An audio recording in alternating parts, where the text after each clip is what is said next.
తీసి పారేయకూడదు అన్నమాట. ఓం మధుపర్కాంగ సమయేన మధువరస్య నూతన వస్త్రధారణ కింకరిష్యే శోభనీకృతులైనటువంటి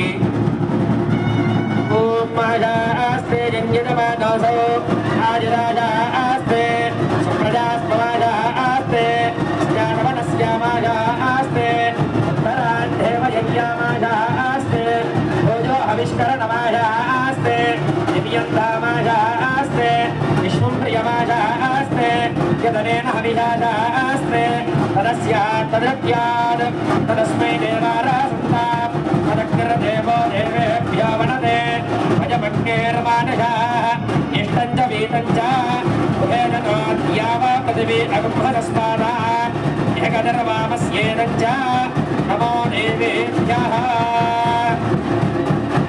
స్వామినః నూతన వస్త్రధారణ కింకరిష్యే. ఇప్పుడు కళ్యాణ మహోత్సవంలో భాగంగా మధుపర్కము అనేటువంటి కార్యక్రమాన్ని చేయడం జరిగిందనమాట. అంటే వివాహాది సమయంలో కన్యాదాత ఎవరైతే ఉంటారో వాళ్ళు శుభసూచకం జరుగుతుంది కాబట్టి నోరు తీపి చేస్తూ ఉండడానికై పాలు తేనెను కలిపినటువంటి ఒక మిశ్రమాన్ని ఇప్పటి వరకు కూడా ఆ యొక్క అమ్మాయి యొక్క తండ్రి ఈ విధంగా శుభసూచకంగా వివాహం జరుగుతుంది కాబట్టి ఆయన ఈ యొక్క సంతోషంలో భాగంగా ముందుగా అల్లుడి యొక్క నోరుని తీపి చేస్తూ మధుపర్కాన్ని ఇచ్చి ఆ తర్వాత మధుపర్క వస్త్రాలను ఇస్తారన్నమాట.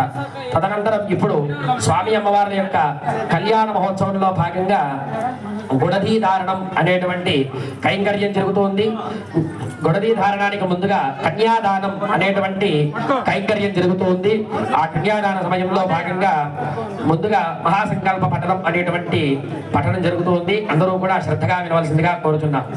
ఓం అస్య శ్రీమద్భగవతో మహాపురుషస్య శ్రీమదాదినారాయణస్య అచింత్యాపరిమిత శక్త్యా ప్రియమాణస్య మహాజలోకన మధ్యే వ్యక్తా వ్యక్తమహదంగార పృథివ్యాపస్తేజో మాయిరాకాశాధ్యావృణే రణవరావరాలస్యగన్మూల శక్తికౌర్మానందభేరాపద పుండరీక వామన కుముదాంజన పుష్పదంత సార్వభౌమ సుప్రతీకాఖ్యాష్టల మధ్యే మేరోర్ దక్షిణే పార్శ్వే మలజాదుత్తరే కర్మభూమో భారత కిం పురుషే లావృత గురు భద్రాస్మర గణక మందహాస దిగ్పదాఖ్య ఇది నవఖండమండితే ప్రత్యేకం నవశాస్త్రయోజన విస్తృతే దండకజంబక వింధ్యమిష నైమిక కదరిక భదరిక నహుషగుహనే పదార్ కారణ్యాది ఏకాదశారణ్యాజితే అంగవంగ కళింగ కాశ్మీర కాంబోజ సౌవీర సౌరాష్ట్ర మహారాష్ట్ర మగధమాలవ నేపాల కేరళ చోళ పర్పర కేక శకుంతల కోసల కుంకల టంకణ కుంకణ మగధ మంత్రకార్జున యవన జాల అండకసాల